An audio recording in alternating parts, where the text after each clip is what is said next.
Assalamu alaikum wa rahmatullahi wa barakatuh. Welcome to our weekly Halaqah. And tonight, as this is the alternate week, so basically we have a guest. I am very honored to have my very good brother here, Dr. Hashim Khan, from the Canadian Muslim COVID-19 Task Force. I will introduce him properly in a few minutes, but let us start with some verses from the Holy Quran. أعوذ بالله من الشيطان الرجيم بسم الله الرحمن الرحيم بسم الله الرحمن الرحيم أولم يروا أن الله الذي خلق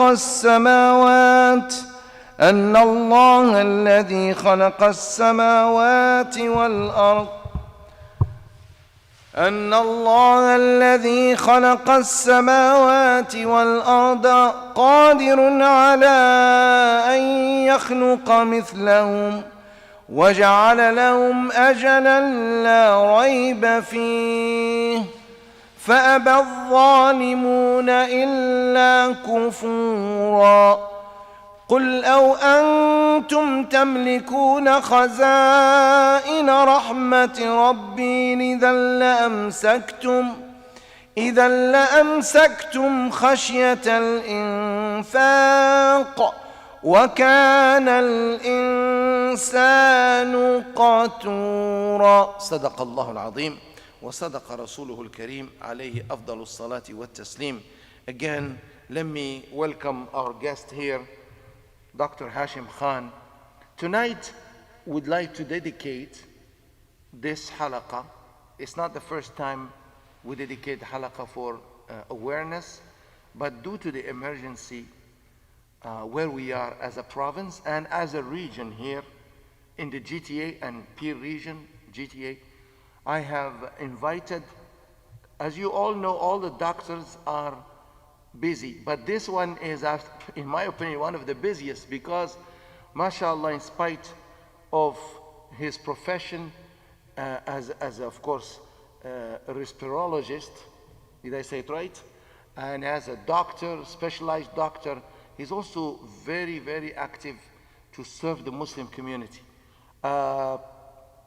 Around February, I believe, we started the Muslim Task Force, made of medical doctors and imams, community leaders like myself. And we said, let's do something. Our religion teaches us prevention is better than cure. And our Prophet ﷺ is a leading example of, and he had a lot of firsts when it comes to quarantine, cross-contamination, whether it's food or people with diseases. We spoke a lot about that. I've spoken many times, and many other imams and scholars and doctors spoke about the legacy we have. So we were actually the first. I was surprised to find that we were actually among all the religious groups that we had a task force, because our Muslim doctors understand us better, understand what's required, understand the community, but they really warned us and told us this is serious, we need to do something, and this is not going to go in weeks or months, it may take more than a year. So alhamdulillah, our guest first and foremost, Dr. Khan, welcome to our halaqah tonight. Dr. Khan is a graduate of the University of Toronto's Internal Medicine, Respirology, and Asthma, and you know I have asthma, and Airways Diseases, Clinical Fellowship Training Programs. He completed an MPH in epidemiology from the Dalla Lana School of Public Health and currently works as an academic respirologist in Toronto. In the community, he is the co-director of education for the Muslim Medical Association of Canada. I am very involved with them since their inception, supporting them, great people. And he has been co-chair of the Canadian Muslim COVID-19 Task Force, CMCTF, since March 2020.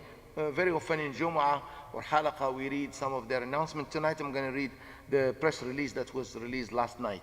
Inshallah. Brother Dr. Hashim, it's a pleasure to have you. I'm just going to tell you a little bit about the center. You're familiar with this place. February 19, we were in Umrah at the end of January, and we started hearing about COVID. And if you go to Umrah and Hajj, we always wear masks, and keep distancing. But in Umrah, you can't, especially in Tawaf. But we put masks on. Masks. There's no Hajj in the last 20 years that I didn't put the mask. And I always recommend to our group, Dar Salam group and other groups. So I gave a little talk about quarantine, about what to do from Islamic perspective, that we're supposed to not travel, not transmit the diseases. And then, of course, it became reality in North America. But on February 19, we came back February 2nd, we organized, me and a brother in the community, Brother Imran, we organized the first town hall with two purposes. Awareness about COVID-19. We invited on February 19 Dr. Isaac Boguch from Toronto, and probably he's your colleague there, and wonderful man, with the Lieutenant Governor, she came here. Also, we did a support for the Chinese community because of the, of course, stigma and all of the unfortunately, what they had to go through as a support. Alhamdulillah, I was here at Sayyida Khadija Center. It was a very fruitful thing, and we started preparing. At that time, we started praying separate, like you saw. So if you look from that box to that box, I would say minimum 8 feet, more than 6 feet. Because, and brothers, this is not allowed. I said, I take responsibility. Yes, you can. You want to pray? It's better that we pray with distance than just, shut down the place. Tonight or today, as you heard, you told me this last night, and we expected, that there will be shut down. As of Sunday, after midnight, or Monday AM, the places of worship are going to be closed. I just did with the Radio Canada, CBC, an interview in French. And I told, they said, what do you think? Said, we the religious community, especially from the Muslim community, we're in full support of the government, decision, because our doctors in our community have been telling us we should close a month ago. Please, go ahead. Thank you so much for having me here. Your pleasure. Did you want me to talk about the new measures in place? I would say before we go in the measures, tell us a little bit about yourself and then the COVID-19. Community need to know great people like you.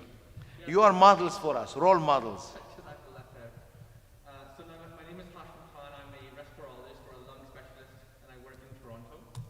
And as Imam Slimi said, I do some work with the Muslim Medical Association of Canada as well. And this all sort of came about in terms of the Canadian Muslim COVID-19 Task Force, exactly because of this. I remember I received a phone call from Sister Rabbi Keller, who you know quite well, and lots of people in the community know her quite well as well. And she got my contact information from another physician friend of hers. And they asked me, what is this COVID-19 that by then had already come to the US and had already been in the UK, and we had seen what's happening in Europe. Should we be worried? And I said, yes, actually we should be worried based on what we're expecting. And then the discussion was, well, what does it mean for our Muslim community? Because, if we're seeing large gatherings of lots of people in our community who are elderly and, we have lots of medical conditions, are we at risk or not? And then we said, yes, it is. And then that's when the same night, it was a Thursday night, we had a phone call with the different imams from the Canadian Council of Imams, and we I think your mic is off. Yeah, sorry. Hi, sorry. Can you hear me now? Yeah. Sorry. If you carry, I'll start from the beginning, or? Yeah, well, let's start again from the beginning. Sure, Sorry about this. Bismillah ar-Rahman ar-Rahim. Again, we are with Dr. Hashim Khan, and I introduce him from the Muslim Task Force. Sorry, the mic was off, but thanks to our technician told me that the mic is off. Go ahead. Not a problem. That's good, because I get to practice. Yeah, thank you. Sorry about this. So my name is Hashim Khan. I'm a doctor. I'm a lung specialist or a respirologist, and I work in Toronto, downtown. And I work with the Muslim Medical Association of Canada as the co-director of education, and I've been with them for a number of years now. And most recently now, since March, I've been co-chairing the Canadian Muslim COVID-19 Task Force. So, as I was explaining earlier, how this came about is, a concerned community member, Sister Rabia Kedr, who many of you might know, she reached out to me and was concerned about what was happening in the US and in Europe and what we were seeing and whether or not it would come to our shores. And by then, it was like mid-March, and we had a couple of patients who'd come from overseas, but it was very manageable. We didn't have any evidence of it spreading within our communities. But we were obviously seeing it spreading in other countries, so that was a concern. And this was a Thursday afternoon or a Thursday evening that I got the call. And before this, I didn't even know Sister Rabia Kedr, actually. She got my telephone number. And then she was able to connect me with some of the imams right there and then from the Canadian Council of Imams. And we spoke and we discussed it. And we weighed the pros and cons, and we said, you know what, it's quite risky, and it looks as though this is going to be a big deal, and the risk to our community is not worth it. And the next morning was Jummah.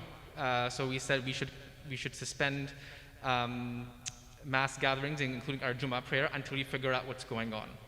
So we sent that out on a Thursday night. Many of you may remember. It was last minute.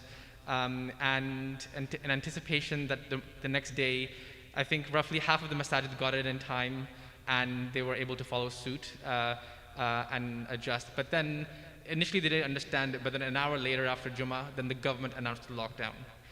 So we were first, even before the government announced the lockdown, 12 hours before that, we had called for the suspension of gatherings. And then since then, we've been working to try and help the Muslim community navigate through a lot of the issues through the pandemic. So for us, for example, initially it was, the suspension of Jummah, then shortly afterwards, daily prayers. And then it went into, how do we navigate our community through Ramadan, and then Eid al-Fitr, which was during wave 1 when there was still lockdown. And as you know, many of us, we all love coming to the masjids for prayers, but then also especially during Ramadan as well, and for Taraweeh prayer and Tahajjud and things like that. So, how do we get our people to, accept that the difficult circumstances that we're in, and how to modify that? So, we modeled, as you explained, we tried to get both imams as well as sort of our spiritual and religious leaders, as well as different community leaders and organizations also on board, along with our medical doctors and physicians. And as we kept on learning more and more about COVID-19, and as things started coming through, we started putting that through towards a lot of the guidance that we prepared for our masajid when we reopened. A lot of the recommendations that we suggested have sort of come through because of this collaboration. And alhamdulillah, it's been working well so far. This pandemic, as we already know now, is not going to go away anytime soon, but inshallah it will.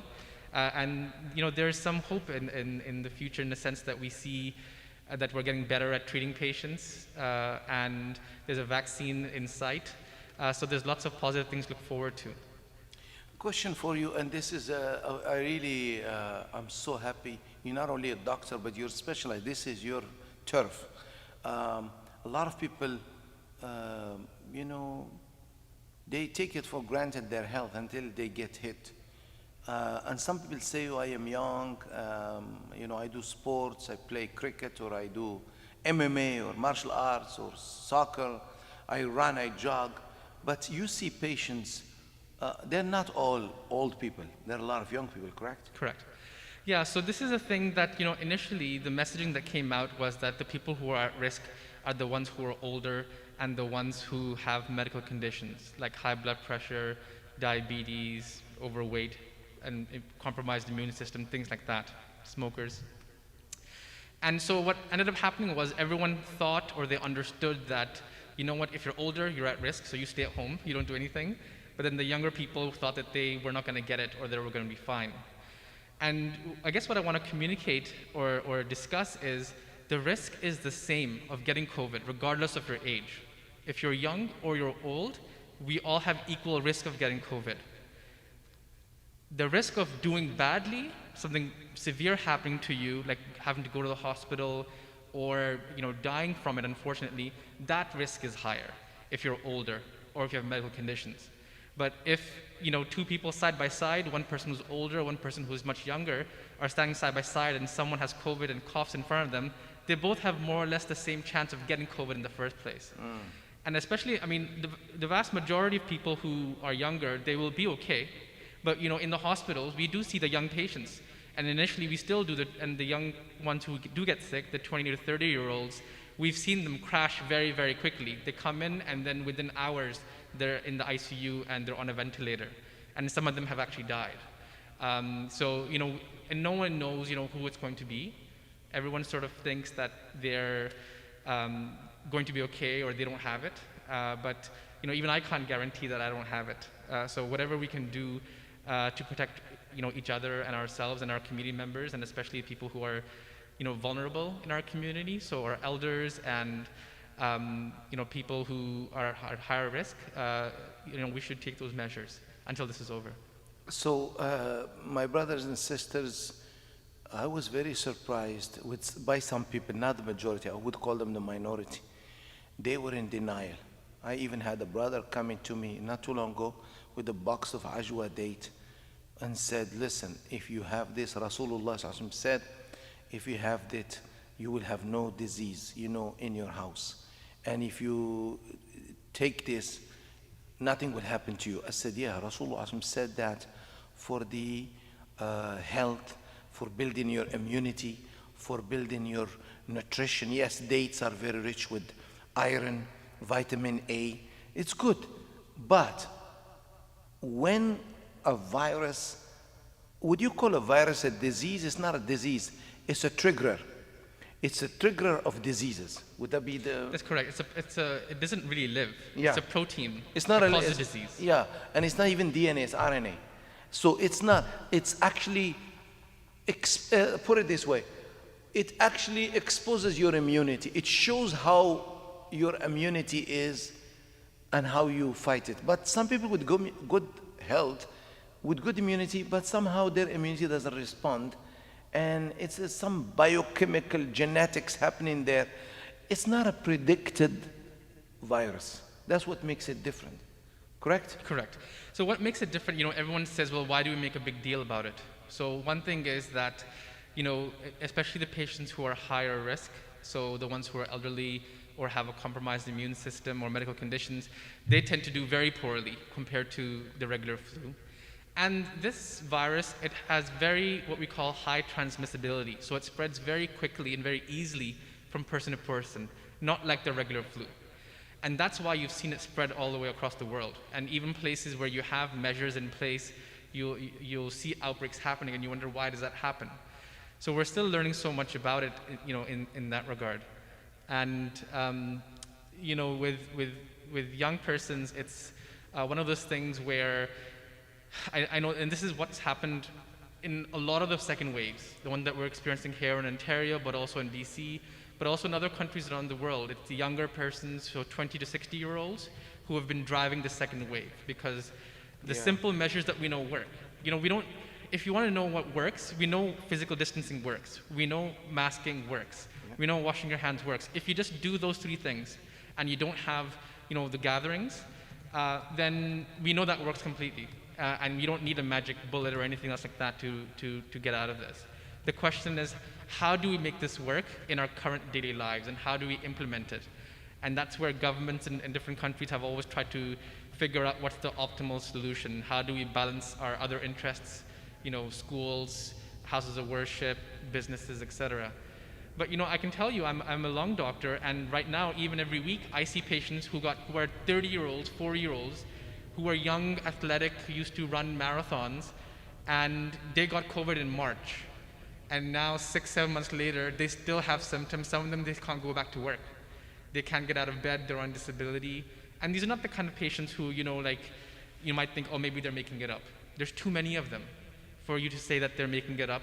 And this is the same thing that we've seen in the US, in the UK, and other parts of the world as well, where for some reason, some patients, like 10% of patients, we call them as having long COVID or long haulers COVID, where even 3-6 months later, they still have symptoms: chest pain, difficulty breathing, debilitating fatigue where they can't get out of bed. So we're still learning a lot about this, but it's a very different virus from what we're used to seeing. Last week I gave a specific khutbah dedicated to your work. I'm not sure if you had a chance to watch it. I did it live. It basically, and I mentioned the task force. Basically, the topic was the importance of science and research in Islam.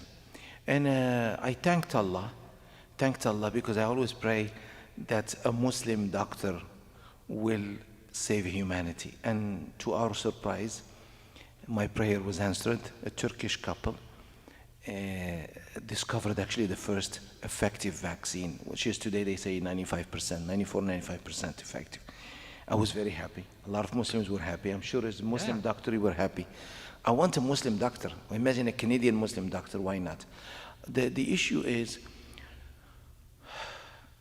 you know, WhatsApp has been a disaster, and it's working against you actually, and against me. A lot of messages are good, everybody's an expert, everybody's a doctor. I am fine, okay, immunity boosting, we all know you can work on that. That's a good advice. But to think garlic is gonna go into the T cells and is gonna do the work for, you know, of fighting, you know, a mutating virus, it's really too much. Yes, honey is good, in it there is cure, but it's not gonna transform itself into T cells. And we have to respect science. Research, it takes time. It's not gonna happen just some you know, auntie's remedy or grandma's remedy. Those are good things, don't take me wrong. But the problem, when we go into this, it tells you the level of ignorance that has eroded into our mind. We need to respect science. Do you feel sometimes disappointed, you being a doctor? And I'm not saying here, it's not offending you, but you need to speak on behalf of research and doctors. Do you feel like sometimes some uncles come to you or aunties, they mean good. It took you how long, many years, 12 years for high school and school, and then preschool, say another 15 years, 14 years, plus university, at least 10, 12 years. It's a lifetime. And you still have to do research and learn about a specific virus and disease. Some people say, no, I have the cure. Take these dates and this. It's hard for you as how do you find it? And it's in any community, not only in the Muslim community. How do you face it? Must be frustrating. Initially, it might be frustrating. And initially when you're younger and inexperienced, you do get frustrated. But, we see this in medicine all the time, right? So I am a lung specialist, so a lot of my patients smoke, or at some point smoked. And, yes, maybe 30, 40 years ago, people thought that, everyone used to smoke. We didn't know much about it. But by now, everyone sort of knows that, it's bad for you, causes cancer and things like that, but people still do it. And initially, you might get frustrated and think, why are people still doing this to themselves when they should know better, right? But then you realize that there's many different reasons why people do different things. They may have different beliefs, or they may have gotten addicted or things like that. And when it comes to COVID and the misinformation that you're alluding to that's out there, there's a number of factors for that. So firstly, it's general education within the community. So, our community members need to be educated, and then within health, they need to have some level of health literacy, right? It's not just going to school or things like that, but just being able to know enough about science and medicine and some of the basics to be able to tell the difference between what is right and believable and what is wrong. And this doesn't apply just to, COVID. It also applies to even those emails that you would get before COVID, right? That you don't know if this is a spam email or not, right? And it only comes with experience, and it only comes from, learning more about it, so you don't click on the wrong thing. And same thing with this. We're now in a generation and a time in our lives where everything is instantly available, and we can instantly click and share it. But there's a sense of responsibility that comes with that, right? So if something is correct and truthful, and it makes sense, right? And it's not, like if it sounds too good to be true, right? If it doesn't sound believable, then it probably isn't. And figure out sort of where is it coming from, who's saying it, and a lot of the times verified. Sometimes you'll see something that's a picture and it says that someone said something, but they actually never said it. Someone just made up a picture and shared it. So just like anything else, I think the same thing happens with Islam as well. Go to the source and figure out to make sure and verify it before you spread it. Otherwise, you're contributing towards the problem. That's my point. Even in religion, people are speaking about religion, making statements, and sometimes they're hurtful, and they may affect the image of Islam, or reflect a bad impression. and cause actually a bad idea about Islam and Muslims. And when people just talk, and most of the times the extremism is not coming from scholars, it's coming people who think that they know more. They wouldn't listen, and that's happening with the extremists. The reason I'm saying this, vaccine, I told them last time, my brother brought me my vaccination from 1974.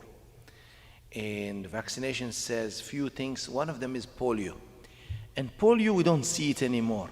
But polio used to kill people, paralyze people. But vaccination is very effective. It had to go through stages. Most of us are vaccinated against polio, you know? And I saw this and I say, if my parents did not give me these vaccines, what would be my situation? People used to die at the age of 36, 40, 45. If you look, many people now people live longer because the quality of medicine and also treatment and care have evolved and developed tremendously. Would you advise us to take vaccine? This is, in the religious circles, not so much in the Muslim circles, but you'll see a lot of Christian groups, anti-vaccine movements. What would you say to your Muslim community about the vaccine? Yeah. So from a medical perspective, and as a Muslim, what I'll say is, vaccines are there as prevention, right? They're a technology and something that we've had for many, many years that were responsible for curing smallpox and eradicating it from the earth. It was responsible for really eliminating millions of people who had measles before and is now almost gone. And now that you started seeing the anti-vaxxer movements and people not getting vaccinated for measles, that's why you started seeing outbreaks from the last couple of years in the United States of measles, a condition that we had eradicated completely. So we know they are effective. Same thing with the flu shot, and I'll mention this because this is something that is readily available to our community, 2 vaccines, besides the other ones when you're younger. So the flu vaccine is a vaccine that is created every year. And what they do is we look at what happens in Australia in the summer, and we try to predict, okay, what are the viruses that we are going to experience in our winter time? The flu season is roughly goes between mid-October to like mid-March. And that's when the influenza virus is mostly there, and it causes influenza and pneumonia, and people die from it. Now, in any given year, that flu vaccine is 40 to 60% effective. So not 100%, but 40 to 60% effective. And the question is why? The reason why is because the influenza virus has mutated so much over the years that there's hundreds and hundreds of strains, and we can't pack them all into one vaccine. So what we do is we try to find what are the most common ones that we predict are going to affect our communities. And we put those into the vaccine, and that's why it's never going to be 100%.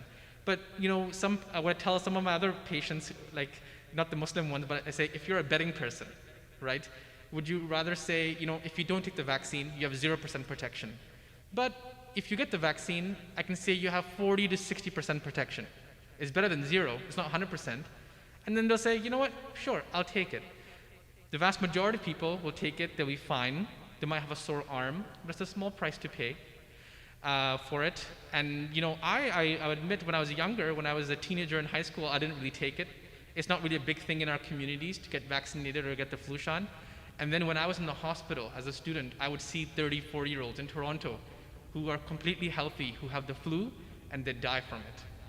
And every year we have thousands of Canadians who die from influenza, which the flu shot protects you from. And this is something that's actually preventable. A lot of people think that it causes the cold or it causes the flu when they get it. And what they're doing is they're confusing all the other respiratory viruses that the influenza virus doesn't protect you from. So the flu shot protects you from a particular kind of virus, but there's lots of other viruses that cause a common cold, that cause you to have a cough and sneeze and things like that. That is not the flu shot. But people think then that the flu shot is not working because I got sick afterwards anyways from it. So, we would recommend all our patients to get the flu shot, especially if you're pregnant and elderly and things like that. And when it comes to the other shot I want to talk about is the pneumonia shot. So this is something that we recommend everyone over the age of 65 to get. You get once. It's called the Pneumovax vaccine. You get it once when you're 65, and you get a booster 5 years later when you're 70. And what that does is, it prevents from, if you do get pneumonia, it prevents the pneumonia from taking over your body and killing you. And we know that patients who are over 65, regardless of what conditions you have, are at higher risk. So everyone should get that. And you should go to your family doctor to try and get that. And then if you're younger than 65, but you do have certain conditions like diabetes and other medical conditions, then even below 65, you should get the pneumonia vaccine. Asthma, the evidence is not as strong. Okay. Yeah.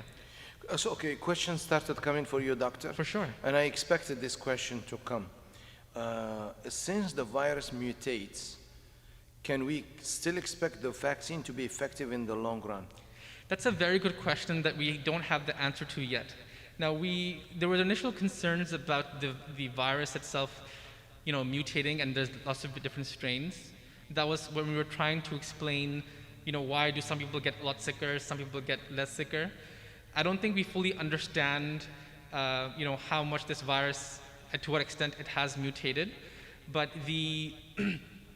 at the moment, we don't see any signs of it having mutated a lot. It could certainly happen in the future, like what the influenza virus has done, which is why we have the flu shot now. And we could have many strains in the future.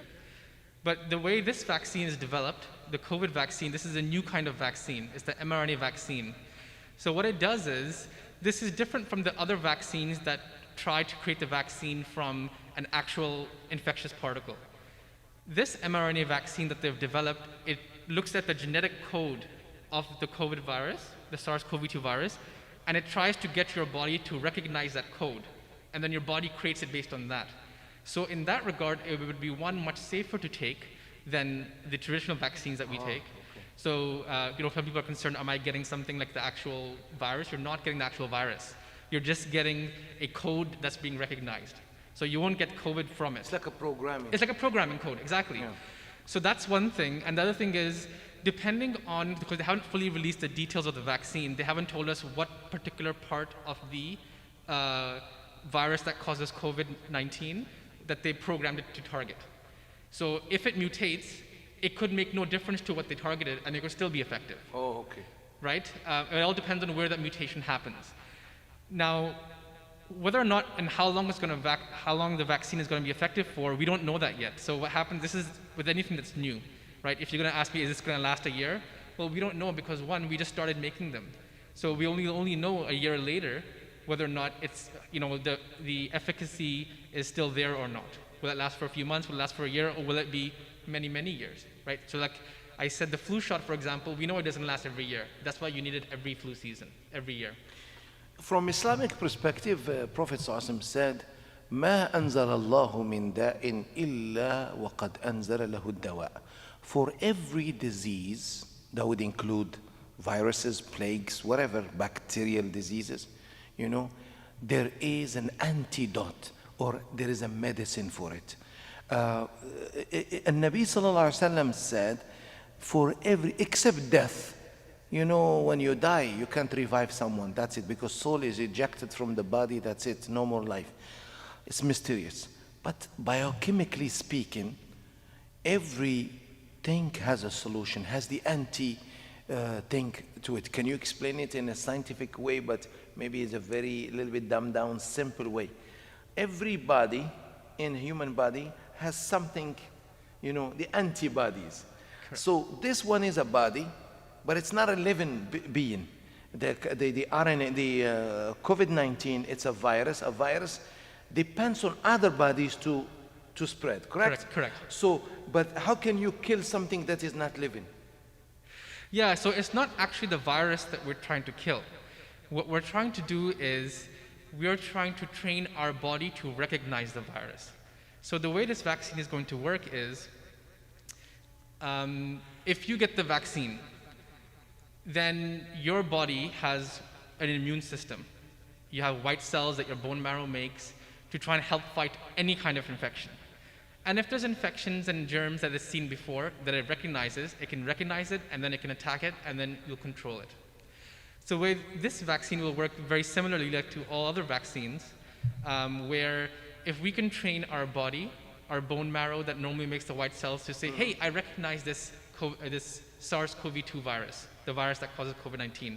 If it's floating around, if I get it in my body, it will recognize it and it will kill it right away. So the vaccine itself is not actually doing the killing of the virus. It's just training your body to recognize it so that your body can actually, kill it and prevent it from doing damage further before it gets out of hand. Clear. So basically, it's a battle between this entity called virus and your immune system. And is it an intelligent being, this thing? No, I mean, it's just protein. We don't consider it alive. But what it does is, the way it works is, like you said, it has to be inside, cells to be able to do whatever it has to do. It uses a cell to cause the damage. Like cancerous cells, they're actually, they can be killed. They're not difficult to kill, but you have to have they live out of sugar and some of the things, nutrition.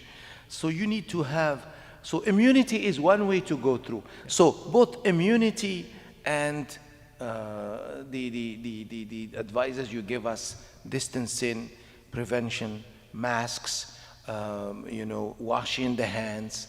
SubhanAllah, our religion has all of that. And I know our brothers and sisters already know that. Let's go to a few questions. There are some questions directed to me. Is Jum'ah Salat cancelled? We don't cancel Jum'ah. We will hold the Jum'ah here, myself and a couple of people, like we did back in spring. And inshallah, you follow us online and you listen to the khutbah and you pray your dhuhr there, inshallah, like we did in Ramadan. I know we're going to miss you again, but you know what? Inshallah, if we do it for Ramadan, I believe, inshallah, if we're able to bring down the curve and the spread until they said they're gonna start vaccinate as of January. Is that true? That's what they said. We'll most likely start getting them in, and then towards March is when we'll start having a lot more of them, and then there'll be a priority basis on which they will give the vaccines. So Ramadan probably will be, we don't know. So the way I would say it is, we know that all these measures that the government is doing, a lot of them, they actually work, right? So Australia, Slovakia, a lot of them, they had big second waves. They clamped things down and they got it under control. And ultimately, until the vaccine is there, until we can roll it out, we have to sort of make sure that we don't have it spreading a lot in our communities, and we don't have as many people dying in our community as possible, our parents and grandparents and our vulnerable friends and family members. And until that point, we're going to be doing this sort of dance where there's going to be relaxation of measures when the amount of the virus in the community goes down. And then when it starts going up again, like what we're seeing right now, then these measures will come back in again. And this is ways to try and protect as many people as possible. Now, what we're trying to do now is we're trying to stop the second wave from being as big as possible, from being as long as possible. And Ramadan is still, 4 months away?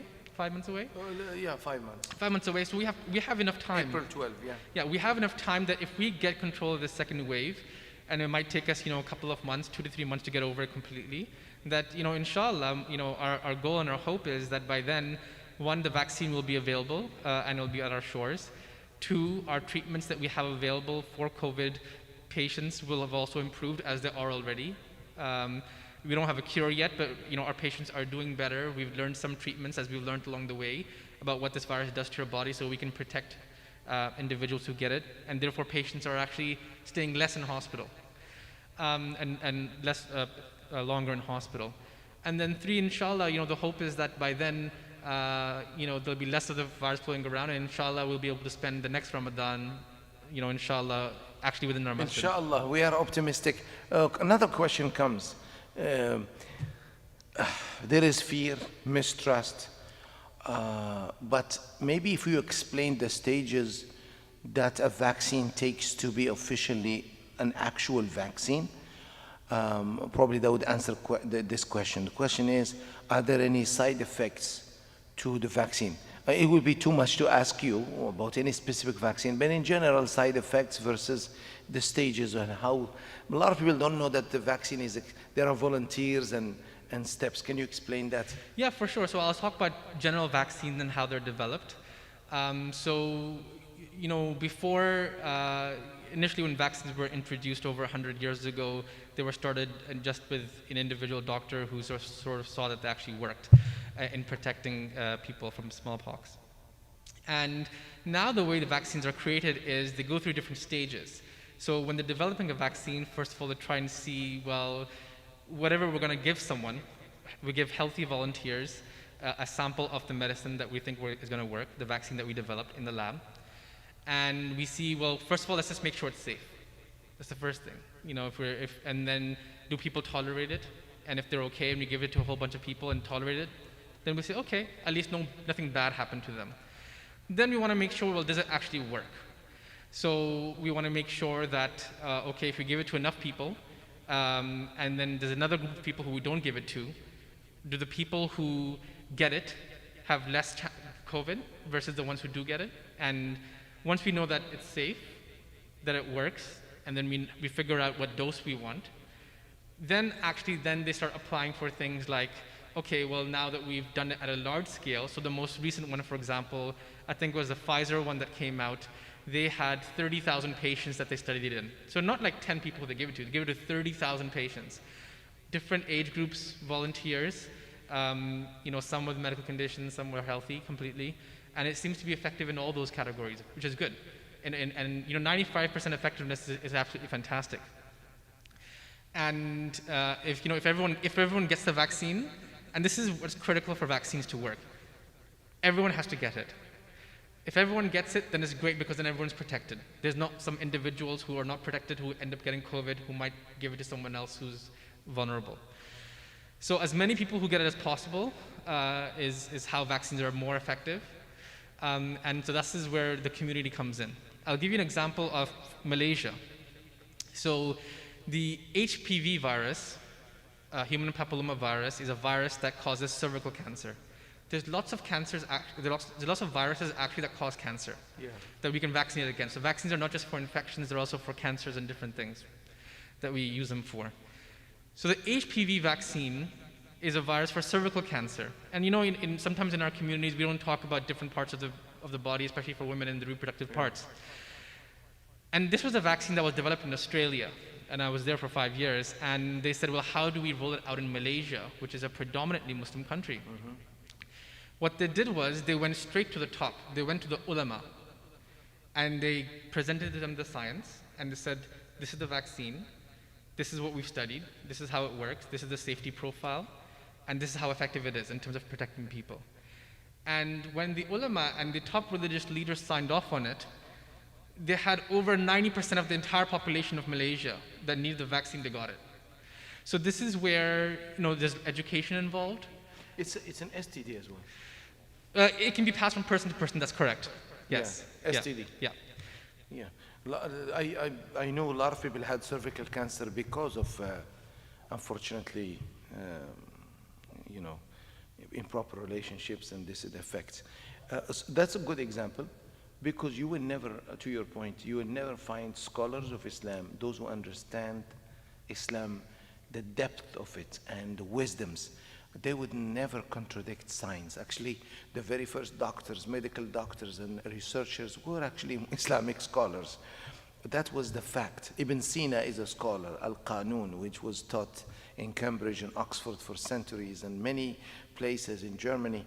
These are people guided by the principle in the Quran of walk around, observe, research, and don't assume you have the final result. Keep working and always seek excellence. That actually made the Muslim doctors, the first blood transfusion was by Muslims, the first cornea eye operation was Muslim. And the list goes on of medical achievements by Muslims. And had it not been for that spirit of discovering and also understanding that Allah subhanahu wa ta'ala loves those who research, and the more you research, the more you find out about the greatness of Allah. Indeed, إِنَّمَا يَخْشَى اللَّهَ مِنْ عِبَادِهِ الْعُلَمَاء. Those who know more and fear Allah and reverence Him more are those who know more. It's amazing. I did actually go first year medicine back home, and I studied histology, immunology, embryology. And although I didn't continue on the science things, it benefited me when it comes to tafsir, how I explain, the human reproduction, development. It's amazing. It would be unjust and unfair to just give tafsir al-Quran without using, scientific backing. We haven't done justice to tafsir because we have to involve people with science, people who are now with microscopes and telescopes are seeing what nobody saw before. Amazing indeed. More questions are coming. I'll take other questions. Sure. Not so much from YouTube, our brothers and sisters on YouTube, but on Facebook there are more. Here is another question. Our brother Salim says, there are rumors that the vaccines contain nano-partial microchips. You heard that, the 5G thing. That allow people to be traced and scanned to confirm whether they have been vaccinated or not. Is there any possibility these rumors are true? That's a very good question, and thank you for asking that question, because this has been floating around for a long time, and even early on when the first wave happened in March or April, this is another one of those things where people are, scared, there's fear, there's misinformation. That's not how the vaccines work. I wish we had the technology, but we don't. We don't have the technology to track people based on that. So that's certainly not true. This is another one of those things where, things that are more unbelievable, they spread much more faster, and then it drowns out what the truth of the science is. So if something is, if something sounds like it's too good to be true, or it's too out there, or too unbelievable, or it's too scary, it probably is. So just think a bit more about those things. But this is something that a lot of people do come across because we all get it on our phones, right? Even as a doctor, I get it, right? So I get all these forwards, and people ask me even throughout the whole pandemic, is this true or is it not? And the way these things work is that sometimes there's a little bit of truth in them, right? And that's how they get you, right? They'll say a statement or a fact that is true that everyone knows, and then the rest of the stuff in there, they put in the stuff that is actually not true. You're right. And then that's how, it's like scammers. Scammers work the same way. And part of us is, when we're dealing with something like a pandemic, something that has shut down the world, right? As psychologically, we also want to hold on to hope, right? We want to hold on to something. So when it comes to things like this miracle cure is there, or this person, call this person and he will cure your COVID virus, or this person's never gonna get it if you do these sort of steps. People believe that also because we want to hold on to something, right? We want to hold on to a positive future and hope for things to get better before they get worse. So I can understand how, I'm not a psychologist or a psychiatrist, but there is that aspect of it as well. Why then we are more likely to share those things. And a lot of the scientific stuff and the medical stuff is, even within my field, I don't know all the stuff outside of my field of medicine. There's so much you don't know. Yeah. Yeah. Well, that's just the saying, empty glass makes a lot of noise. This is the problem. And the more you know, you feel like you know nothing. Yeah. This is whether it's Islam or science or medicine. But the point, there is the background to it, is that the Christians in the book of Revelation speak about the mark of the beast. Dajjal or some entity will come and mark people, and some say the chip. Yeah. But I spoke, this coronavirus came at the same time as the launch of the 5G network. And I spoke the first time, and I mentioned this in khutbahs and lectures, Dr. Ayman, the very brother who made the adhan for Aisha. He's a doctor of electronics. And another brother who gave Jum'ah today, Imam Ashraf, he's also a wireless engineer. I spoke to them, what do you think about this 5G and so much gigabytes and this? They said, give us 1 week. They did the research, came back, says nothing, has nothing to do that. 5G or this, unfortunately, like you said, it's unfortunately ignorance. Why would they have to put things in you? If they want to do, it's not going to be through vaccine. Vaccine, if you explain it to our brothers and sisters, it's a liquid, correct? Mm-hmm. What is it? What's in that liquid? In that liquid is just basically the code for how to recognize the virus. It's not in the virus. The one that they're developing is not even the virus. Genetic code. It's just a genetic code. Yeah. For your body to recognize that code. And it's a microscopic thing. Yeah, you won't see it. So, and the balls that they have, it's true, in 4 years ago, doctors now, and probably better than me, certainly better than me, that a doctor communicate with the patient, they can see there's this nano thing that goes it's like gives a report about your blood and test and Yeah. this. Diabetic, they have something like that, measuring sugar. That's right. That's possible. That is coming. Eventually, the nanotechnology will get there. But to be coded so you can be an antenna for 5G or be tracked, it's a little bit exaggerated. There might be some truth here, but they wouldn't destroy economies and bankrupt major companies and fire millions of people and destroy countries, you know, destabilize just because they want to control. And who are these they? Who are they? We need to understand that Allah is above everybody, and Allah has decreed that for every disease there is a medicine. This is a genetic problem. It has to be solved by genetics. As our brother doctor said, there must be genetic code. Where do you put it? You need a carrier.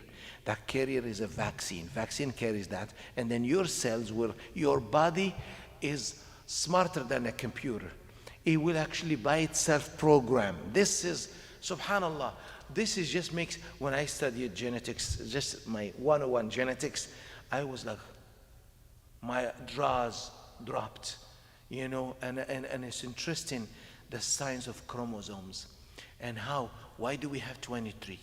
You know, why 46? Why the monkeys have one more, or this species has less, and you start, everything, صنع الله الذي أتقن كل شيء. This, if you go into genetics, doctor, this is a different topic, but when you study these things, is there a possibility to say there is no God?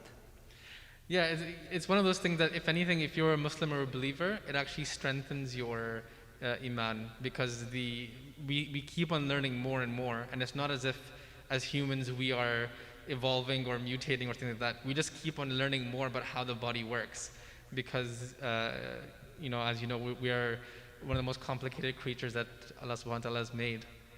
Very interesting. We're going to go briefly in few questions. Yeah. We have a question from Florida.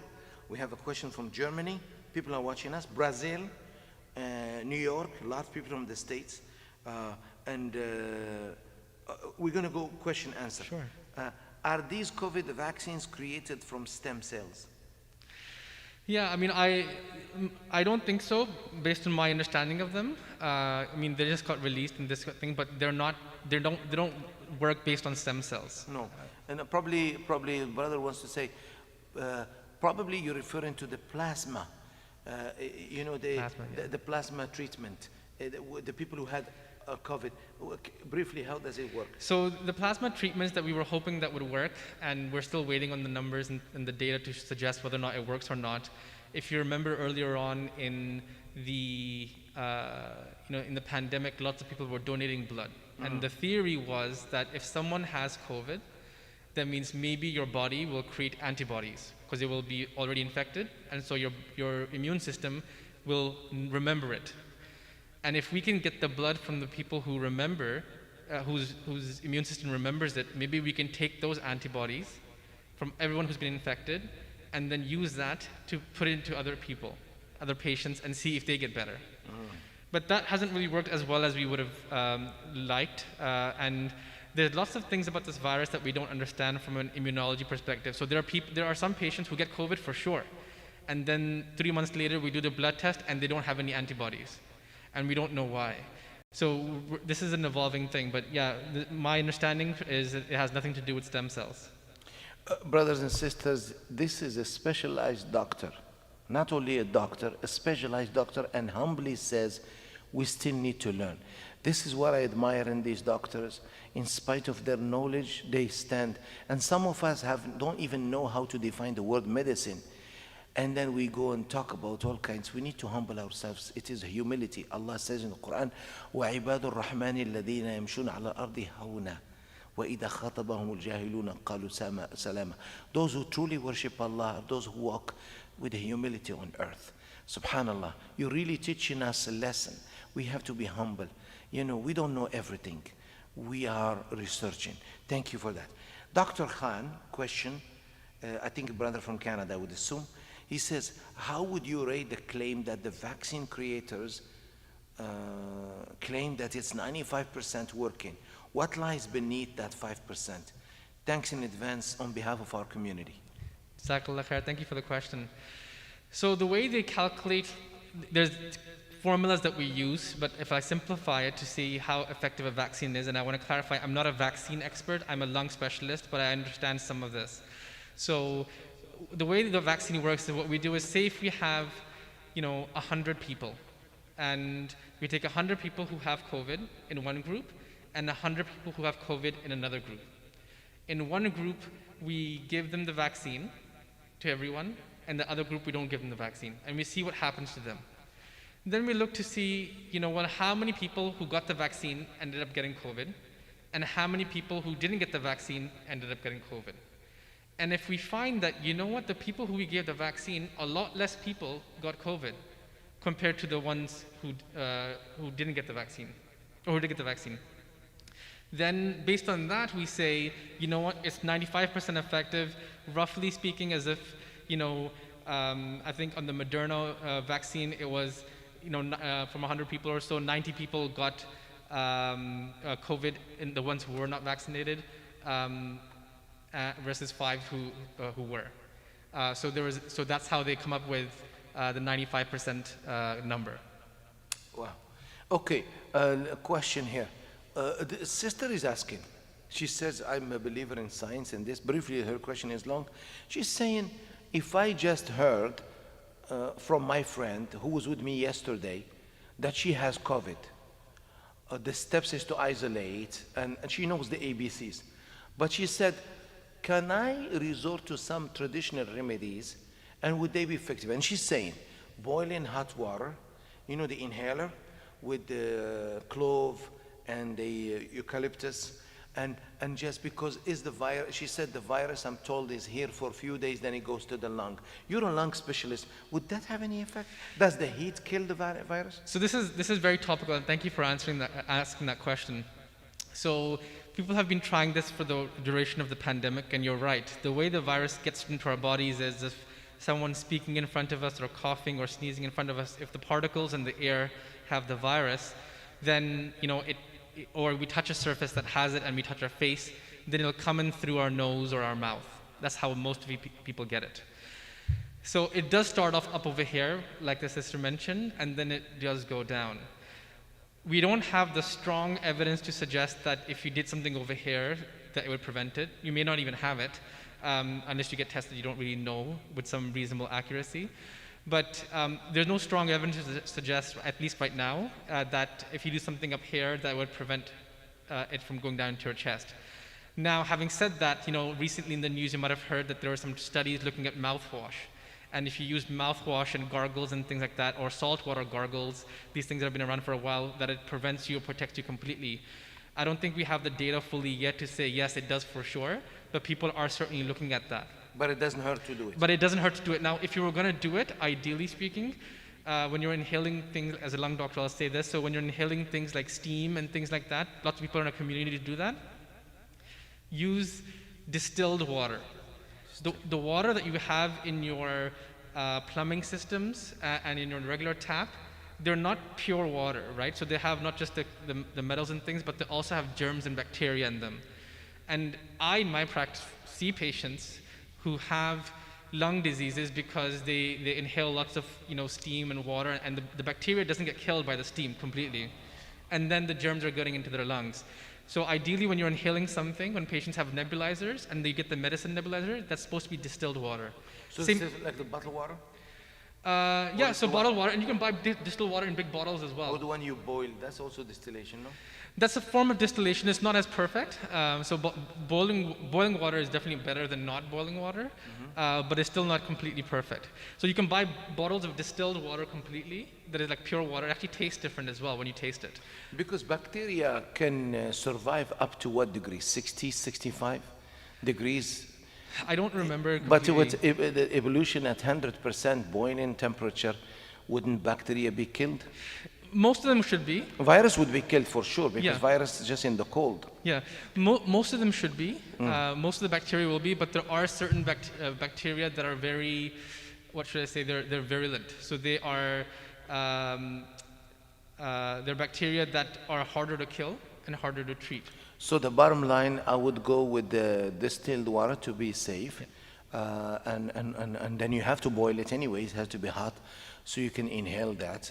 But again, the doctor is saying it doesn't hurt, but do it properly, because again, you try to solve a problem and end up with another problem. Pneumonia is a very common thing, especially in winter, and you don't want to risk something. And utensils sometimes are not clean, and all of this. Bacteria is part of our life. Unfortunately, we have to move on to the next question, and I'm going to go quickly. Those questions to me, a brother from Florida, you're asking about my book. I talk about Alif Lam Mim book. You can go to Amazon. If it's not in Amazon, go to amazon.ca, which is Canadian one. I'm sure they can send it to you. If not, just email us, info@centerfordeanstudies.com. I will put it for you here. If any of our guys can put it on I think this question is on Facebook, and we will ship it to you, inshallah. If you're in Florida and it's not there in the bookstore, I will send it to you, inshallah. A couple of core questions, and I'm sorry, we're going to go a little bit more and we close. I know. Are you on call tonight? No. Alhamdulillah. There's one question here. Questions more religious here. I want to take the ones that are related to your specialty. We have a brother from Germany again asking a question. You mentioned Dajjal, Imam. How should Muslims address the topic of Islamic eschatology? Some don't take it serious at all. Others way too serious. With which parameters? Very good. Not to overdo it. Islam is not an apocalyptic religion. I repeat, Islam is not an apocalyptic religion, meaning we don't base our faith on the idea that the day of judgment is tomorrow. Islam teaches us to live as if we're going to live forever and prepare for death as if we're going to die tomorrow. So that's actually how we strike the balance. I am preparing.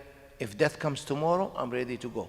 And I'm also living and planning and enjoying as I'm going to live forever. Of course, when I say enjoying, in halal way, within the limits. So this is a very balanced approach. That's the meaning of رَبَّنَا آتِنَا فِي الدُّنْيَا حَسَنَةً وَفِي الْآخِرَةِ حَسَنَةً وَقِنَا عَذَابَ النَّارِ.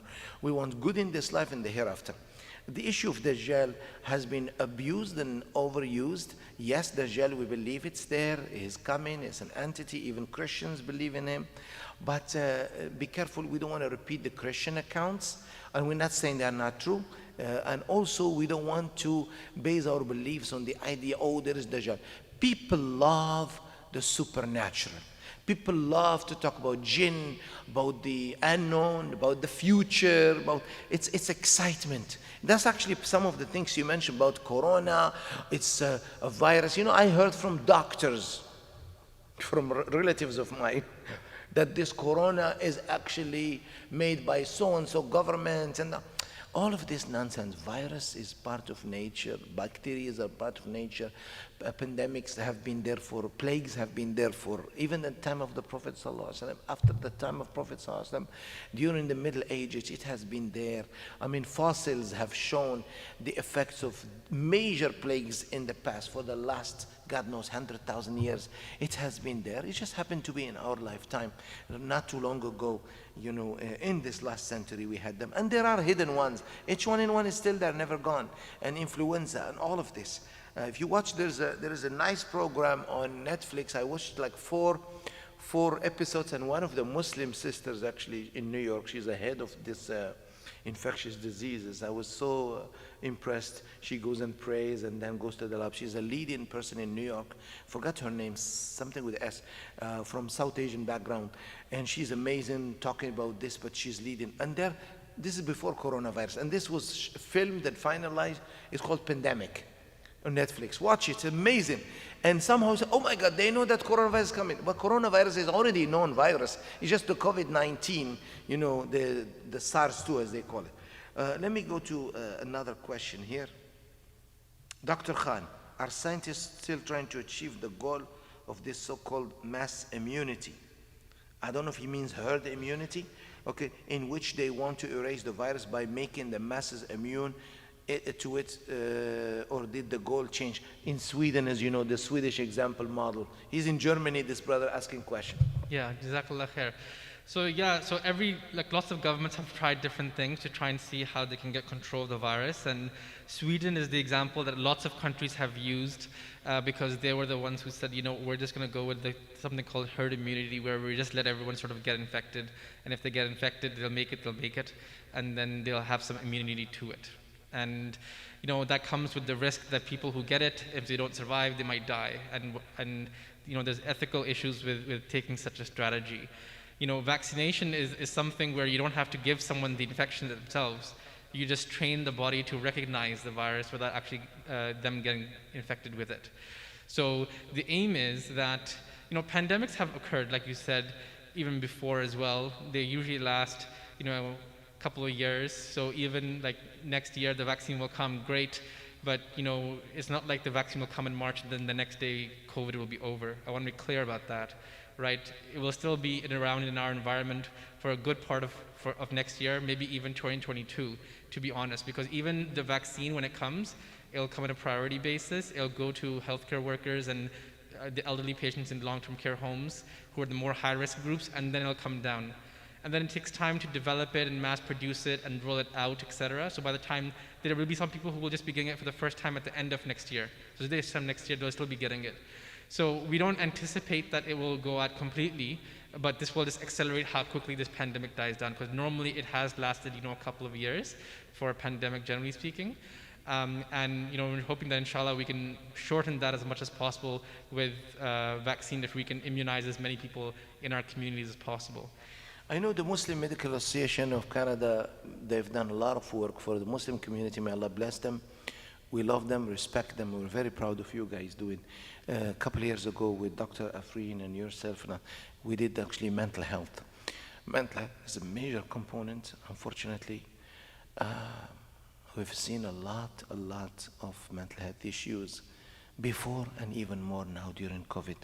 Any advice for our community, what to do? We do have a service here.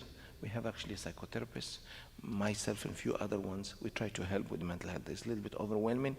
Everybody wants to see us. Nobody wants to take appointment. Nobody wants to go through the intake, application. But we're trying our best. Alhamdulillah. Question for you. Yes, the physical. We're going to wait. Let the frontline workers, the police, the people who are doing essential services, and then, of course, the elderly people, people who are dying, people who build this country, actually, it's too sad to see them dying. And then we will wait patiently, inshallah. It's going to take us, as you said, 1 year. It's good to plan like that. What would you say? It takes a lot of mental health strength to wait for 1 year. You say this to a sister, your wife, who hasn't traveled for 2 years now, who's looking forward to that vacation with the kids. You're saying that to your mother who hasn't seen you back home, or it's hard, mental health. How do we cope with it? It's funny you say that, because I told my my sister and my wife this a few months ago in like August. I said, honestly speaking, because they were planning like, a trip in like May next year. Like, where should we go when this is over? Right? I think everyone is sort of planning like where, because we've been tied down. And I said, okay, in May, you're not going to be able to go anywhere, right, next year. So they were taken aback by that. So this is what governments also do in terms of, we always try to instill hope. And that's why whenever you see restrictions coming in, we'll say we'll do it for 2 weeks or 4 weeks, etc. But in the back of our minds, we also know that this is going to last for a while, right? We want to keep people going. And there were a lot of mental health issues in our communities, and a lot of communities even before the pandemic. And the pandemic has just, during COVID, with the restrictions and social isolation and fear, and not knowing what's going to happen, and the fear of touching something in case you get COVID, all these things have made everyone's anxiety levels much, much higher. Even physicians and doctors who are, if they're treating COVID patients, they might be putting themselves at risk, or their families at risk, etc.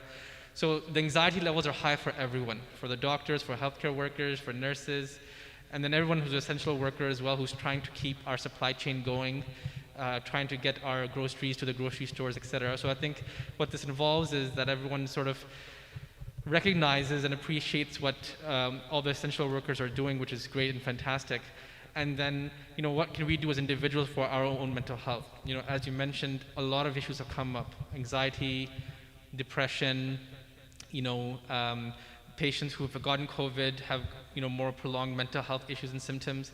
Even, children as well, right, who are out of school, not able to socialize with their friends and family. The socialization is a big part of mental health, and we're telling you not to do that, right? So how do you do that? So there's a couple of strategies. So one, it's very key and it's important that everyone make sure that they eat healthily, right? That they eat a balanced diet, that getting exercise. Exercise is one of those things that I tell all my patients. If you don't want to take medicines, exercise alone can replace 9 or 10 different tablets and pills, right? It's good for blood pressure, cholesterol, diabetes, your physical health, your mental health. It's good for your lungs. Very rarely is it something that we say that, no, you should not do exercise.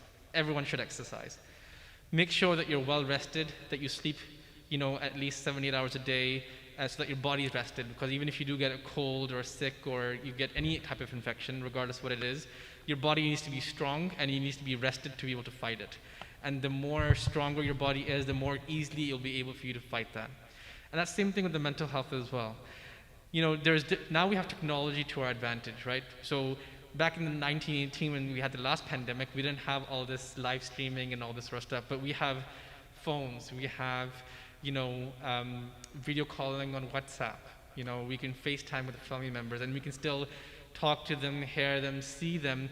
Yes, we can't touch them. Yes, it's not the same as being physically close to them, but it's still better than nothing. And if we sort of say, you know what, this is still better than nothing, and if we all do our individual part, where we say that, you know what, I will do my part, and if everyone thinks the same thing and does the same thing, then inshallah, as a community, as an entire society, right, that's trying to get past this second wave, we will inshallah get through this.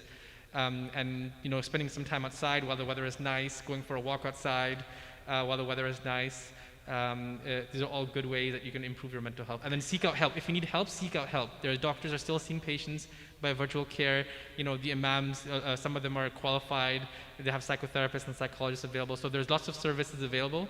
There's the muslimmentalhealth.ca website that we as the Muslim Medical Organization of Canada have sort of put together.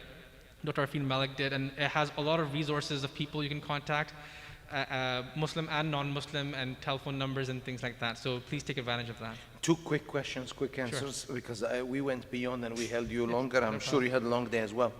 Actually, I had also a long day since early morning, weddings and 2 Jum'ahs. Quick question from a doctor. I believe he's a doctor, saying, how can I join? He's in Canada. How can I join MMAC? Jazakallah khair. Thanks for asking. So there's a number of things. So our website is www.muslimmeds.ca. If you go there, it has a list of all our different activities that we do. We do a lot of activities. So we try to get as many Muslims into the medical field as possible. We provide mentorship in that regard. We have guidance with regards to how to prepare your applications or interviews and things like that. We have a network of physicians who are across the country, over 500, who we network as well, and we communicate with each other. We discuss things and ask for help as well for our patients so we can help the community. And then we hold a lot of these community education type things as well. So whether it's me being here or some of the mental health conferences that we have or other conferences or workshops that we do, to again try to get at improving health literacy in our community and making sure that people can sort of help take care of themselves at home so that they can prevent getting sick or prevent getting ill, or they can actually start taking things and recognizing things and know when to seek help from the medical system. As a community where sometimes, if we come not from Canada, our health systems back home are more reactive. We only go to the doctor when something bad happens or we feel something, right? And that's partly also because every time we go, we have to pay. In Canada, we're blessed where to go to the doctor, you don't have to pay. So, doing that preventative checkup, making sure that you have all your tests and things that you're supposed to have by your age, even if you don't have any symptoms, checking in regularly with your family doctor, these are all good opportunities to take advantage of so that you can find something early and prevent things from finding out things later on. A lot of people are thanking you, really, and I will wrap up with a question, Exactly. Very common. From Sister Shireen, she's regular, mashallah, with us online. Does wearing masks for a long time depletes O2 levels in the body and CO2 is higher in the blood? Is it true? Jazakallah khair. Thank you so much for that question. It's very relevant for me as a lung doctor because I got this question all the time initially. And so if I have a few minutes, I'll just talk about masking and everything we know about masking. Yeah, we're finished. Yeah. So masks initially, the government, as you heard back in March, was like, well, we don't know if you need it, if it really works or not, because we didn't have the medical evidence for it yet. We didn't have the scientific evidence for it. So then people didn't think that they actually worked. But since then, over the last 7-8 months, lots of countries have done lots of studies and looked at people who wear masks and people who don't wear masks. And the evidence is categorically very, very clear. Masks work in protecting you and protecting others around you. And more so protecting others around you. So if I'm speaking, then I'm protecting Imam Slimi. And then if everyone sort of wears one, then we all protect each other. With masking, there's lots of different types of masks. There's the N95 mask that you'll remember everyone was trying to buy, and they became very expensive to buy early on. They're very effective. They have a high efficiency of particle filtration, but because they block out everything, they're hard to wear. They're hard to breathe through.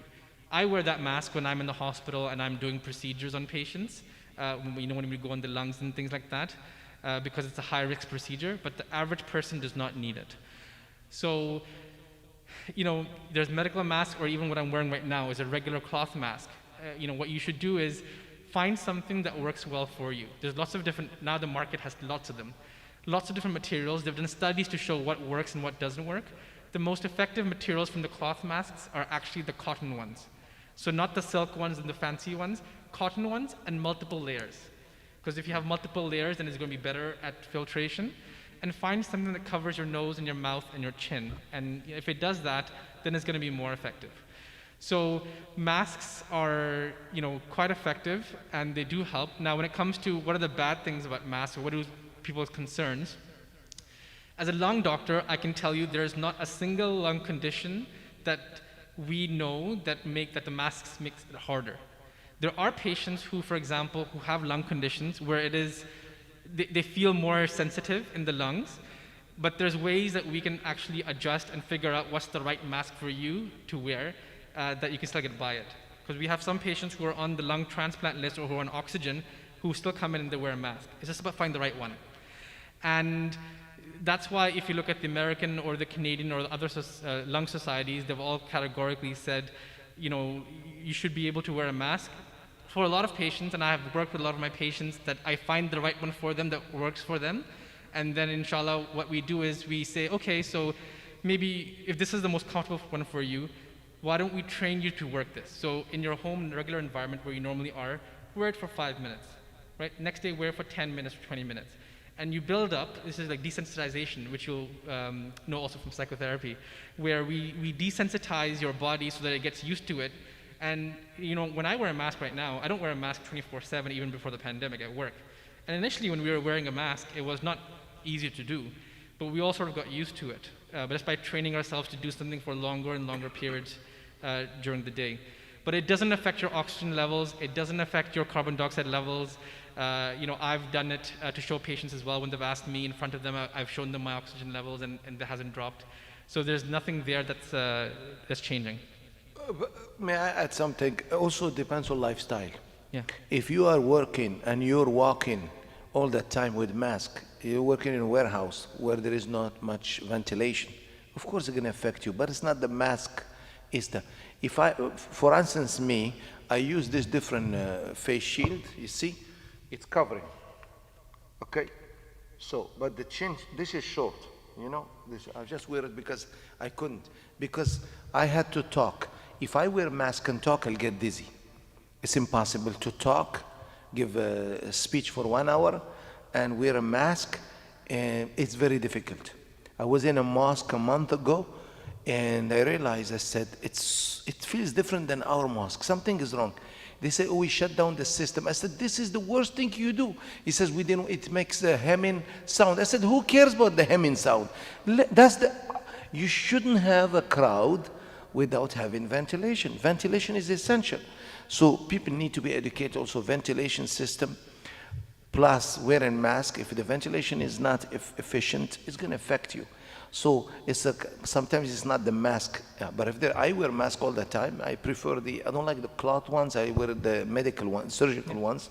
They are light, I find it easy to breathe.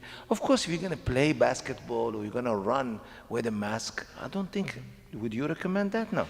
So yeah, so if you're like running outside, there's no one around you, you don't need to wear a mask. Yeah. If you're driving, like I've seen a lot of these things when people are driving on their own, in their car, and they're wearing a mask. You don't need to, because the coronavirus is not floating around in your car, and it's your own car. Yeah. Unless there's someone else around you Yeah. who is not from your house. Yeah. That's the key. Anyone who's in your house, they're going to be exposed to you anyway, so their risk is the same. That's why they're your bubble. But anyone who's from outside your house, they're the ones who you don't know if they have COVID or not. And as you know, especially if you're younger, a lot of them don't have symptoms initially, and that's how it's spreading. And that's how it's spreading. I see winter now, the gyms.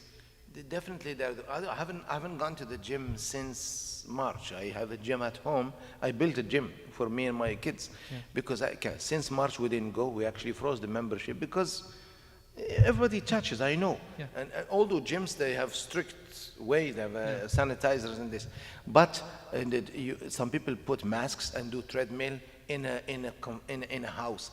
That might not work. Yeah, you don't need it in your house. But if you have other people, like roommates, students, it's not easy.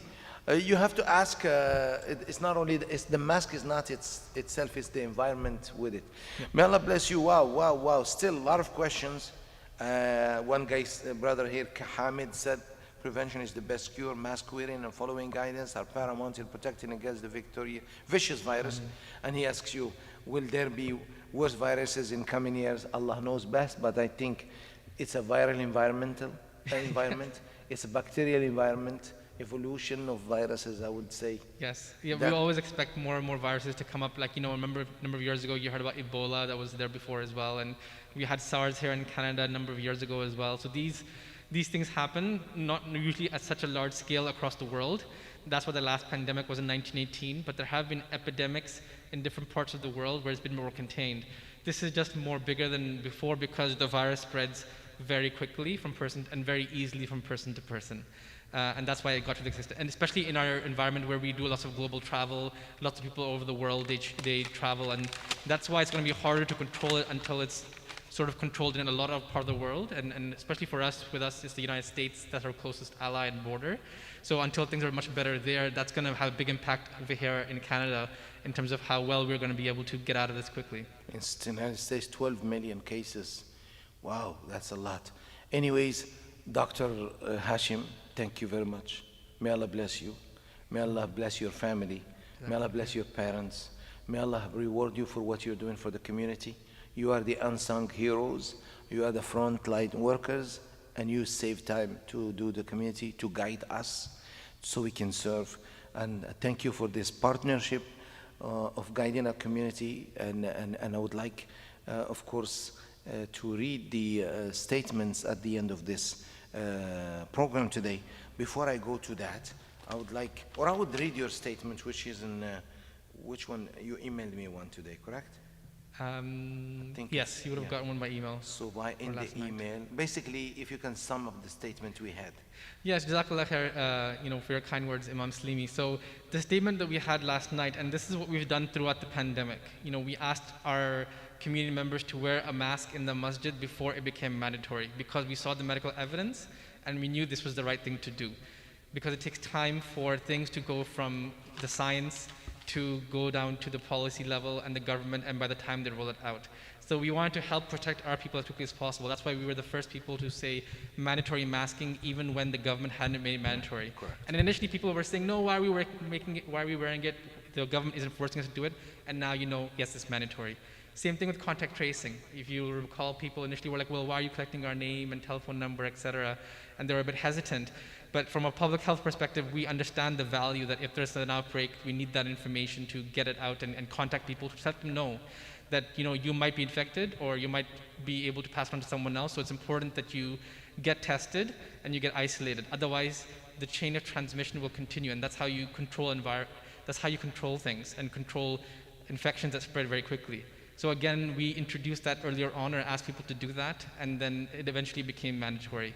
So same thing with that is when we were seeing the second wave, as you said earlier, we started seeing the uptick of the second wave in August, September. End of August, early September, you'll remember in September we issued a couple of statements, and then even in October, November, warning our communities that this is a second wave that is getting worse and worse.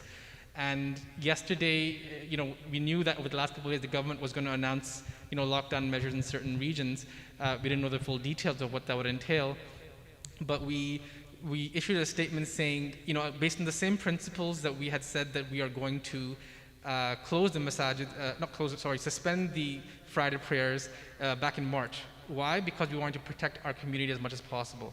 So on that same premise, and because the case counts right now, and the number of people and the percentage of people, especially in Toronto and Peel region, in Brampton, and there's lots of Muslims who live in Toronto and Peel region, right?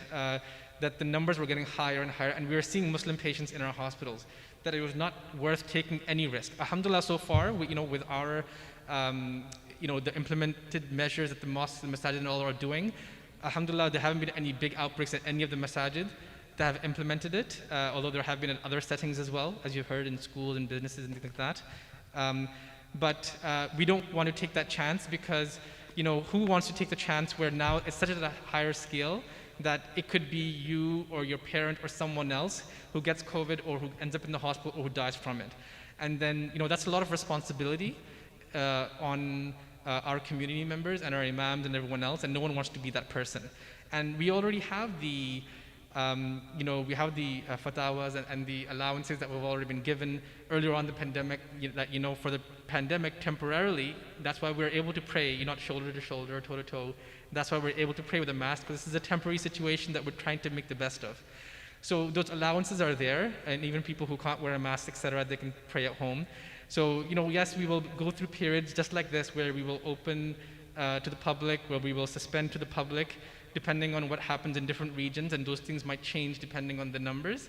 But inshallah, we will sort of get past this. So that's what we called for yesterday. We said we strongly recommend that the masajid in these high-risk areas that we identified, like Toronto and Peel and things like that, that they go to virtual prayer, which was basically virtual khutbah and praying at home, because we don't want to take that chance. And the key message I want to say now is, so the government had said Toronto and Peel, right?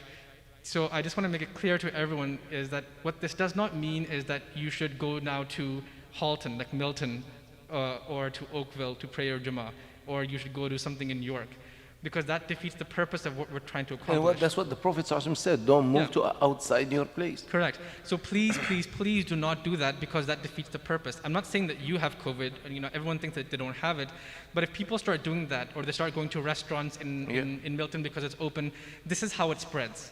Okay, this is when those regions will then become more hotter zones and things like that. And this is when it's going to come out of control. So please, just your region, if you're in that region, please accept the recommendations that are right now, and hopefully it'll be shorter, as short as possible. But the more that each of us as individuals follow the rules and stay within our regions and don't go outside and things like that, and don't have the gatherings, don't have people outside into our homes who don't live with us, if we do that effectively, all of us individually, then as a community, then the numbers will come down, inshallah, much quicker than if we don't all act collectively. That's the most important thing. This is your duty. Don't worry about what others are doing, what Sister Fatima or Mrs. Jennifer is doing. Don't worry about people. Take it as your civic duty, as your Islamic duty. The argument always, they are doing it, so why are we staying here? No, let's not be childish. I think it's our responsibility. We do what we're supposed to do, and whatever they do, that's their problem. I know sometimes people get upset. They say, if they open the border, the whole US thing comes here. Everything is like my mother says, pouring water in the sand. But we have to do what we can. I have to close. It's been a long day.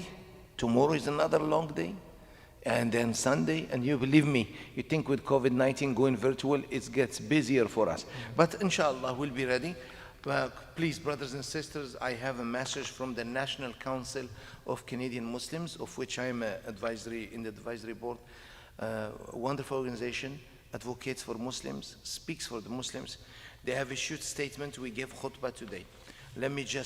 They are asking about you to go visit the website nccm.ca/action plan. You can go to nccm.ca, N for national, C for council, Canadian, C for council, and M for Muslim, of Muslims.ca. They have an action plan, very important, to do 5 things. You'll find it there. Because of time, I'm not going to go over it, but it's already commitment from the government, opposition parties, you know, both conservatives and NDP, the lobbies of 75 MPs in favor, in support of the of these bills, you know, what we call it, provisions in the legislative body for the criminal code, which is existing criminal code, to be dismantled. Against this white supremacy movements. Unfortunately, hate is increasing. I have a list of the groups, but just to remind you, of January 29, 2016, a shooter in Quebec went to a masjid after Isha Salat. Luckily, most of them left, and he shot, killed 6 people and injured, and actually some of the people are still actually on disability now because of that. And you remember that that's not too long ago. IMO Masjid, where I was Imam for 8 years, the brother there, Muhammad Aslam Zafiz, was stabbed, and I saw the video, the knife from here all the way to his heart, killed him right. He was actually doing the screening for COVID, for, may Allah, I say he's Shaheed, may Allah give him Jannah. Threat to Masjid in Toronto, that they will murder us. They call it every Mazi, mean Muslim, and that they will redo Christchurch again. People who want to spread fear. They don't represent Canada, and they're not the majority, we know that. But today, 1 here, 2 here, 3 here, they are targeting minorities like Muslims, like Jews, like other minorities. But right now they're focused with this threats on Muslims. The person who killed the brother in IMO is from a group O9A, which is Order of the Nine Angels, and they are satanic, they have satanic rituals, worship Satan, and also combined with paganism and praise of Hitler, and you know who Hitler was, and they believe in white supremacy and so on and so forth. There are other groups, you heard in Edmonton and other places, many stories. I don't want to give them credit, but we need to speak up. We're against nobody, but we are not going to be just easy targets. We're going to speak up, because if we don't write and unite, then we shouldn't blame nobody for anything happening. Our mosques are targeted. They don't mean the mosque, the building. This is our community, what we hold dear to us, our symbols, you know, our sisters with hijab, our brothers, people wearing religious attire. This country guarantees the freedom to wear those attires and religious symbols. It's amazing, it's a secular country, but you can practice lakum dinukum waliya din, respect. We need to protect those values. So we need to speak up and do our part. How do we do our part? We are guided by our brothers and sisters, professionals, who are telling us what to do. Please take those actions right. They just want you actually to put your name and click, inshallah. Jazakumullah khairan. May Allah bless you.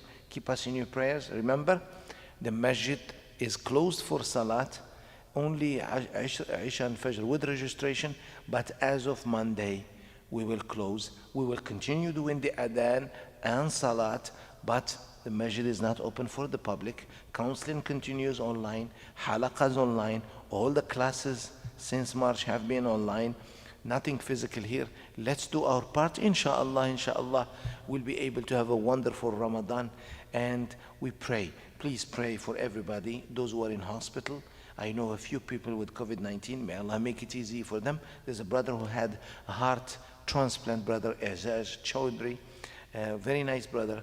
And since yesterday, I think in your hospital, Toronto General, and he's still in the hospital. The operation until Jum'ah was still on, because his organs are failing somehow. We ask Allah subhanahu wa ta'ala to make it easy for him. He's in his 50s. May Allah make it easy for him and those who are suffering around the world. We thank Allah for the blessings we have and the doctors we have who make time in spite of their busy schedule and come and talk to us. Thank you on behalf of our community, on behalf of Sayyidah Khadija Center, on behalf of many people, as I told you, from almost all over the world. They have asked you questions. We wish we had a longer time, but I think we're all tired. It's time to go rest and sleep. And inshallah, we wish you all the best. سبحانك اللهم وبحمدك نشهد أن لا إله إلا أنت نستغفرك ونتوب إليك وصلى اللهم وسلم على نبينا محمد. Thank you. جزاكم الله خير. جزاكم الله خيرا.